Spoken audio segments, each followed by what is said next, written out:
자, 다양한 얘기들 주셨는데 일단 볼게요. 비규제 지역인 인천은 좀 더 활발해질 거라 봅니다. 서울에서 묶이면 묶일수록 비규제 지역으로 투자 수요가 흘러가는 모양새인데 라고 복덕이 인천님께서 말씀해 주셨는데요. 맞습니다. 일단 수요가 많은데 공급이 받쳐주지 못하면 일단 가격이 올라가고요. 그 수요가 가격이 올라감에 따라 쫓아갈 수가 없으니까 넓게 퍼져가는 현상, 즉 풍선 효과가 만들어지기 마련인데요. 지금 일단 현재 상황에서 서울 지역을 이렇게 옥죄게 되면 대출에 대한 것을 묶어서 옥죄게 되면 이 수요가 지방으로 갈 가능성은 높아집니다. 다만 생각해 봐야 될 것 중에 하나는 뭐냐면 이 수요가 실수요를 중심으로 움직이는 거라면 이 실수요는 좋은 입지의 부동산을 받기 위해서 청약을 기다릴 가능성이 굉장히 높은데요. 문제는 청약이 막상 열려져 보면 청약 경쟁률이라는 것에 매우 중요하게 영향을 미치게 되어 있습니다.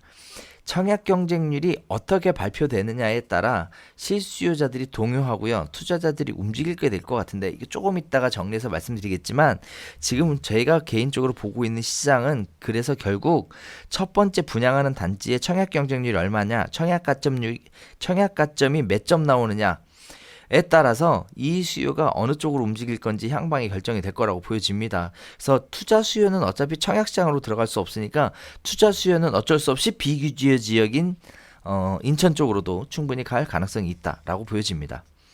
자, 또 볼까요? 일시적 공급 강남 지역에 몇 세대나 분양할 수 있을까요? 관리 처분 변경, 사업 변경하고 분양 공고까지 해서 4월까지 가능할까요? 자, 여러분 이거 참 되게 좋은 얘기 맘준이님께서 해주셨는데요. 맞습니다. 이거 굉장히 어려운 부분입니다. 왜 그러냐면요.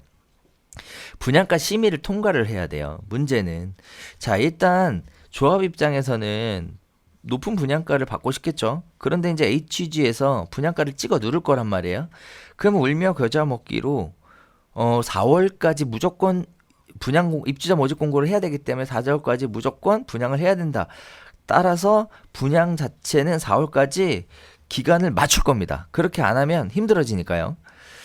분양가 상한제 적용을 받게 되니까요. 그래서 공급을 할 수 있는데요. 실제 강남에 몇 세대나 분양할 수 있겠느냐라가 결국 맘준이님 보는 것과 제가 보는 것과 굉장히 관점이 유사한데요.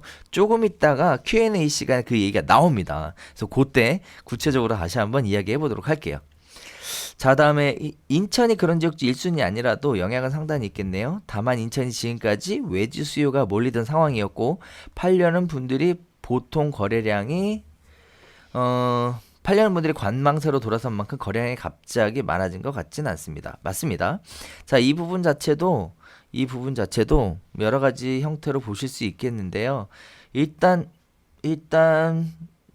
투자자들이 인천 쪽으로 많이 몰려간다는 얘기는 들었어요. 그리고 많은 분들이 가격이 거래됐다는 소식을 들으면 높은 가격에 팔고 싶겠죠. 그래서 물건을 걷어들이는 경우들이 있을 겁니다. 자, 이러한 상황 현재 제가 개인적으로 볼 때는 이 오늘 발표를 통해서 당분간 일제히 관망세로 돌아설 것으로 보여지기 때문에요. 인천 지역도 거기에 따른 영향을 좀 받지 않을까라고 생각이 됩니다. 그 기간이 언제까지냐? 아무리 늦어도 4월 전에 끝나요, 관망세는. 그래서 그 관망세 기간이 길지는 않을 것이다. 라고 보여집니다. 자, 장인뉴타운도 개개발이 늦춰지려나요? 일부 완료된 단지 외 여러 구역들이요. 자, 장인뉴타운 같은 경우에 관리처분 인가를 신청을 한 곳이 제가 알기로는 없는 것 같은데요. 관리처분 인가를 신청을 했다면 이제 빨리 진행이 될 거지만 신청을 하지 않았다면 사업 자체가 늦어질 것으로 보여질 것 같습니다. 그 부분에 대한 것은 참고하시고 선택을 좀 하셔야 될 것 같습니다. 자, 그 다음에 빌런님께서 얘기 주셨는데 대구 수성구 범호동에 사업이 지지부진하던 단지가 탄력을 받을 수도 있을 것 같습니다. 네, 맞습니다. 지금 분양가 상한제가 적용이 되는 지역이 대구 수성구도 지금 적용이 되겠죠. 대구 수성구 같은 경우에 지금 분양가 상한제를 적용한다고 하면 지금 현재 사업 시행을 하고 있는 지역, 관리처분 인가를 받았던 지역, 아직 입주자 모집 공고하지 않았던 지역 4월까지 지금 빨리 입주자 모집 공고를 해야 되는 상황이 발생을 합니다. 거기에 따라서 사업이 지진해진 지역들도 빨리 추진을 해야 될 것 같습니다. 자, 그 다음에 또 볼게요. 시행령은 확정인데 전세호님 핀셋 규제 지역을 주정심에서 지정 못하고 연기하면 어떻게 되냐라는 얘기를 하셨는데, 일단 핀셋 규제 지역 자체를 지정하는 거는 사실 뭐 얼마든지 할 수 있을 것 같아요. 그걸 연기를 못하는 특별하고 어떤 특수한 이유가 존재하지 않을 것 같은데. 지금 전세호님이 물어보는 게 장이 4구역 철거 중이라고 다시 그래요? 올라오셨어요. 예.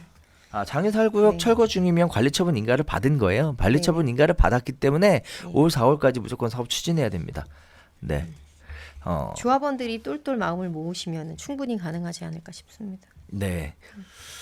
자, 그렇게 또 질문들이 올라오시고 계시는데, 장애사구역 철거 중이면 사업 탄력 받겠네요. 어쨌든 빨리 일반 분양하고 빨리빨리 사람들이 돌고 관심도 쫙 올라가면 이게 또 일반 분양 가격이 일반 그 무주택 서민들 입장에서는 굉장히 비싸 보이거든요. 그러면 이제 또 얘기했던 것처럼, 야, 장애사구역은 안 되는데 내가 투자할 수 있는 곳은 어디야? 나도 이렇게 새 아파트 가고 싶은데 인근에 아직 개발 안 된 장애 뉴타운은 어디야? 이 얘기 나옵니다, 또.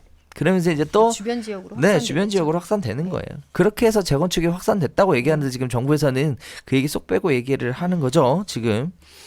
네. 자, 어쨌든 그렇습니다. 자, 이렇게 시청자분들의 질문들을 들어봤다면, 자, 아직 우리 실시간 방송이 처음 들어오셔서 잘 모르시는 분들도 계실 것 같아서 말씀을 드리자면, 그걸 잘 찾아보시면요, 실시간 채팅창이 있어요. 실시간 채팅창 눌러보시면 그 화면 밑에 내용이 뜨니까요. 그 내용 밑에다가 본인들의 의견을 이렇게 문자로 보내주시면 저희가 실시간으로 읽어보고 있습니다. 네, 그거 참고하셔서 궁금증 또는 본인들이 진행하는 이야기들 같이 한번 나눠주시면 더 재밌는 방송 될 것 같습니다. 지금까지는 내용을 보는데 집중했다고 하면 네. 질문 오시는 거 있으면 그 부분에 대해서도 계속 터치해 그럼요. 드릴 테니까 네네. 궁금하신 사항이 있으면 바로바로 올려주시면 될 것 같아요. 자, 이제 드디어 Q&A 들어가 보도록 하겠습니다. 자, 이번 관객 첫 번째 Q&A인데요. 이번 관객간 합동조사의 조사 대상은, 자, 아까 설명드렸으니까 넘어가겠습니다. 자, 상시 조사 체계 운영으로 달라지는 점은 네, 없습니다. 자, 세 번째. 이상거래 점검은 어떻게 이루어지는가요? 이상거래 점검은 뭐 여러 가지 자금 출처 조사라는 걸 하도록, 그 취득자금, 뭐죠 그 이름이? 자금 조달 계획. 자금 조달 계획이라는 걸 하도록 되어 있기 때문에 자금 조달 계획 보고 이상한 사람 하겠죠. 네. 그래서 자금 조달 계획, 거래할 때마다 실거래가 신고할 때 넣는 자금 조달 계획으로 확인이 가능하겠습니다. 자, 또 볼게요. 분양가 상한제 가 시행이 되면 시장 안정 효과는 있겠느냐라는 건데, 여기 또 재밌는 얘기가 나옵니다. 이게 또 안 하고 갈 수가 없죠. 자, 고분양가가 책정되는 거가 기준 집값을 올린다라고 지금 또 이야기를 끌고 가고 있는데, 일단 기본적으로 고분양가가 왜 만들어졌는지를 먼저 생각을 해보셔야 돼요. 자, 그다음에 또 하나. 과거 상한제 시기에도 분양가 안정으로 서울 집값은 안정세를 보였고 분양가 규제가 좌열화된 2015년 이후 시장에 과열됐다라는 건데, 자, 이거 개인적으로 참 어거지입니다. 네, 이거 진짜 완전 끼워 맞추기인데요. 제가 볼게요. 분양가 상한제가 시행이 된 시기가 2007년도에 시행이 됐다고 얘기하는데요. 실제 여러분 보셨던 것처럼 2008년 11월까지 가격 올라요. 2008년 11월까지 가격이 오릅니다.